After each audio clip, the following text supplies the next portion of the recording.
Bonjour à tous, bonjour au moins, dépendamment de l'endroit où vous nous regardez. Bienvenue à notre hebdomadaire. Vous l'avez compris, nous sommes jeudi.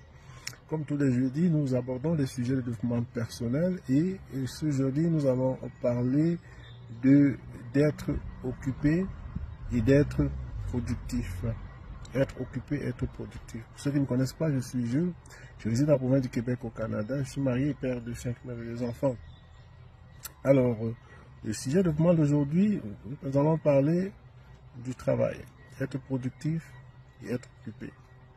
Nous savons tous que nous avons des objectifs à atteindre. Nous avons une feuille de route, comme on dit. Nous parlons souvent des objectifs SMART. Et sur cette page, on va dire comme ça, sur cette liste-là, on a des tâches à accomplir quotidiennement, toutes les semaines, tous les mois, et ainsi de suite. Alors, pour pouvoir atteindre ces objectifs, il va falloir qu'on fasse ce qui est nécessaire pour pouvoir atteindre ces objectifs-là. On parle souvent de la loi du 20-80, qui est de faire 20% des tâches qui vous apportent 80% des résultats et qui vous propulsent, qui vous poussent vers l'atteinte des objectifs que vous avez. Alors, ici, la question qu'il faut souvent se poser, c'est chaque acte que vous allez poser par rapport aux objectifs que vous allez atteindre. Posez-vous toujours la question de savoir si l'acte ou la tâche que vous avez à faire, si c'est une tâche qui est productive, ou alors qui apporte un résultat qui vous pousse vers ce que vous voulez, ou alors c'est une tâche qui n'est pas productive, c'est-à-dire que vous travaillez mais vous n'êtes pas productif. Alors, je vous donne un exemple.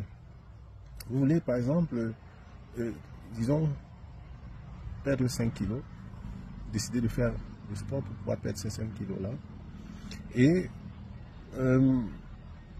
vous avez un équipement à la maison, peut-être vieux, vous vous levez, vous commencez immédiatement. Donc vous travaillez pour pouvoir atteindre l'objectif de perdre le poids. Versus celui qui va attendre, il va aller en magasin, il va s'acheter une nouvelle paire de chaussures, d'équipements et tout, il va planifier pour commencer à travailler demain. Alors, le temps qu'il met, et pour aller acheter et pour faire tout cela, ça ne compte pas dans la productivité. Il n'est pas productif par rapport à l'objectif qu'il veut atteindre. Donc, lui, il va commencer à être productif quand il va commencer à faire effectivement le sport pour pouvoir espérer perdre les kilos. Donc, c'est la même chose. Quand vous avez des tâches à faire, quand vous levez le matin, posez-vous la question de savoir qu'est-ce que je fais, ou alors la tâche que je fais, est-ce qu'elle me pousse vers les objectifs que je voudrais atteindre. Si ce n'est pas le cas, alors rectifiez le tir, identifiez les 20% de choses qui vont vous permettre d'atteindre 80% des résultats. Quand vous êtes plus productif, il est plus important de vous adonner à une tâche qui vous amène vers les résultats qu'à faire par exemple le ménage. Je donne un exemple. Donc, tenez compte de ça, c'est ce que je voulais partager avec vous aujourd'hui. Je vous souhaite une bonne journée. Merci.